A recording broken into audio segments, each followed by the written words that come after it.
안녕하세요. 경제연사이트 구독자 여러분. 주간 연사이트입니다. 지난 한 주, 우리 금융시장은 그야말로 극도의 변동성과 투자 심리의 롤러코스터였다고 표현할 수 있겠습니다. 월요일 아침과 금요일 오후의 분위기가 전혀 달랐던 아주 숨가쁜 한 주였습니다. 아마 많은 분들이 뉴스 헤드라인을 보시면서 혼란스러우셨을 텐데요. 가장 눈에 띄는 소식은 역시 다우지수가 사상 최초로 5만 선을 돌파했다는 역사적인 기록이었습니다. 숫자만 보면 파티를 열어야 할 것 같고 이제 본격적인 상승장이 다시 시작된 것 같은 기대감을 줍니다. 하지만 우리가 주목해야 할 것은 그 화려한 지수 상승 이면에 숨겨진 서로 모순된 경제 신호들입니다. 지금 시장에는 두 가지 거대한 흐름이 정면으로 충돌하고 있습니다. 하나는 제조업이 다시 살아나면서 물가를 자극할 수 있다는 인플레이션의 신호이고, 다른 하나는 노동시장이 무너져 내리면서 경기 침체를 예고하는 디플레이션의 신호입니다. 이 두 가지가 동시에 나타나고 있다는 점이 현재 우리 경제가 처한 가장 큰 아이러니이자 위험 요소입니다. 이번 주간 연사이트에서는 다우 5만 시대라는 축포 뒤에 가려진 이 거대한 괴리와 앞으로 우리가 어떻게 대응해야 할지에 대해 아주 깊이 있게 들여다보겠습니다. 먼저 지난주 시장을 가장 뜨겁게 달궜던 기술주 이야기부터 해보겠습니다. 주 초반만 해도 시장 분위기는 공포 그 자체였습니다. 인공지능 거품론이 다시 고개를 들었기 때문입니다. 마이크로소프트와 아마존 같은 빅테크 기업들이 인공지능 설비 투자에 천문학적인 돈을 쏟아붓고 있는데, 정작 클라우드 수익성은 둔화될 수 있다는 우려가 제기되었습니다. 이로 인해 마이크로소프트의 시가총액 3조 달러가 붕괴되기도 했고, 엔비디아 역시 투자 계획에 난항을 겪고 있다는 소문에 급락세를 보였습니다. 투자자들은 이제 단순히 미래에 대한 기대감만으로는 만족하지 않습니다. 인공지능 투자가 실제로 기업의 주머니에 수익을 가져다 주는지 그 숫자를 확인하고 싶어하는 인내심의 한계에 도달한 것입니다. 특히 소프트웨어 기업들이 인공지능의 시장을 뺏길 수 있다는 위기감이 커지면서 공포가 확산되었습니다. 하지만 주 후반에 반전이 있었습니다. 엔비디아가 7% 급등하며 기술주 반등을 이끌었습니다. 이것이 무엇을 의미할까요? 인공지능 트렌드 자체가 끝난 것이 아니라 이제는 진짜와 가짜를 구별하는 옥석 가리기 국면에 진입했다는 뜻입니다. 단순히 인공지능 테마에 엮여있는 회사가 아니라 애플처럼 확실한 현금 흐름을 보여주는 기업들은 건재했습니다. 이제 시장은 막연한 꿈이 아닌 증명된 실적과 숫자를 요구하고 있습니다. 다음으로 거시경제 지표를 살펴보겠습니다.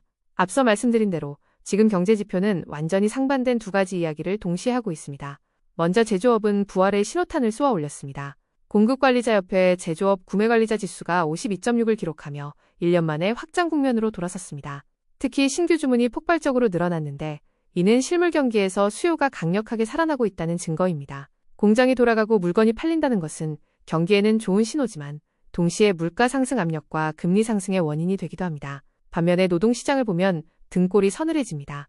1월 감원 계획이 전월 대비 무려 205%나 폭증했습니다. 기업들이 해고를 예고하고 있다는 뜻입니다. 구인 건수 역시 2020년 이후 최저치로 추락했습니다. 고금리 기조가 장기화되면서 그 충격이 이제야 노동시장을 강타하고 있는 것입니다. 제조업은 뜨거운데 고용은 차갑게 식어가는 이 상황, 연준 입장에서는 정말 머리가 아플 겁니다. 제조업을 보면 금리를 높게 유지해야 하지만 무너지는 고용을 보면 당장이라도 금리를 내려야 하기 때문입니다. 이 딜레마가 시장의 변동성을 키우는 핵심 원인입니다. 여기에 정치적, 지정학적 이슈까지 더해졌습니다. 차기 연준 의장으로 지명된 케빈 워시의 성향 때문에 채권 시장이 긴장하고 있습니다. 워시 지명자는 과거부터 매파적 성향을 보였고 중앙은행이 보유한 자산을 줄이는 대차대조표 축소를 주장해온 인물입니다. 시장은 그가 취임하면 금리 인하보다는 돈줄을 죄는 긴축을 우선할까봐 두려워하고 있습니다. 이 소식에 오라클의 대규모 회사채 발행까지 겹치면서 국채금리가 상승 압력을 받았습니다. 유가 역시 춤을 췄습니다. 트럼프 대통령이 이란과 대화하겠다고 하면 유가가 떨어지고 미군이 드론을 격추했다는 소식이 들리면 다시 급등하는 시기입니다. 강력한 압박과 전격적인 협상 사이를 오가는 외교 노선 때문에 당분간 유가에는 지정학적 리스크 프리미엄이 계속 붙어있을 것으로 보입니다. 그렇다면 이런 혼란스러운 상황에서 우리는 어떻게 대응해야 할까요? 다우 5만 시대와 월마트의 시가총액 1조 달러 돌파는 우리에게 중요한 힌트를 줍니다. 투자 자금이 변동성이 큰 성장주에서 실적이 증명된 우량 가치주로 이동하고 있다는 것입니다. 투자자들은 이제 꿈보다는 현실, 즉 당장 내 손에 쥐어지는 현금 흐름에 베팅하고 있습니다. 가장 경계해야 할 시나리오는 고용 쇼크가 현실화되는 것입니다. 현재 시장은 소비 심리 개선에 취해 노동시장의 붕괴 신호를 과소평가하고 있을 수 있습니다. 만약 앞으로 발표될 고용보고서에서 감원 추세가 확인된다면 우리가 기대하는 경기 연착륙은 순식간에 경착륙 공포로 바뀔 수 있습니다.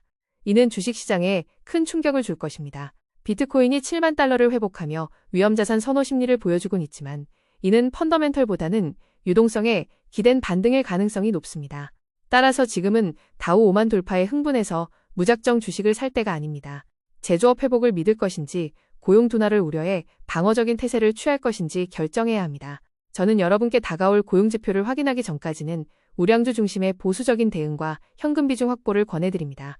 인공지능 섹터 역시 옥석 가리기가 끝난 후에 진입해도 늦지 않습니다.